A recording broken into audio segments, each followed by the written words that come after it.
স্বাগতম এসএসআরটিভি নিউজে। এখন আপনাদের সামনে উপস্থাপন করছি দিনের গুরুত্বপূর্ণ সংবাদ। দেশ বিদেশের সর্বশেষ খবরে আমরা থাকছি সবসময় নির্ভরযোগ্য, নির্ভীক এবং নিরপেক্ষ। আপনাদের জন্য সত্যের সন্ধান, মানুষের কথা এবং সমাজের বাস্তব চিত্র পৌঁছে দেওয়াই আমাদের প্রতিদিনের অঙ্গীকার। চলুন শুরু করি আজকের প্রধান শিরোনাম।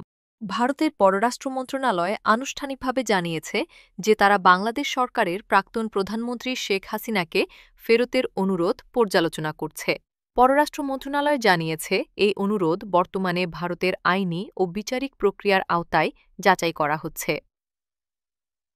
এখনও কোনো চূড়ান্ত সিদ্ধান্ত নেওয়া হয়নি।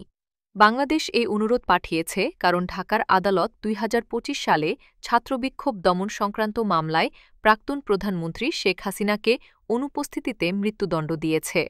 শেখ হাসিনা আগস্ট ২০২৪ সালে দায়িত্ব থেকে অপসারণের পর ভারতে চলে গিয়েছিলেন। বাংলাদেশ দাবি করেছে, দুই দেশের দ্বিপাক্ষিক চুক্তি অনুযায়ী ভারতকে তাকে ফেরত দেওয়ার দায়িত্ব রয়েছে। ভারতীয় কর্তৃপক্ষ জানিয়েছে, এই অনুরোধ আইনি, কূটনৈতিক এবং মানবিক দিক বিবেচনা করে সাবধানে দেখা হচ্ছে। আরও আপডেটের জন্য সঙ্গে থাকুন।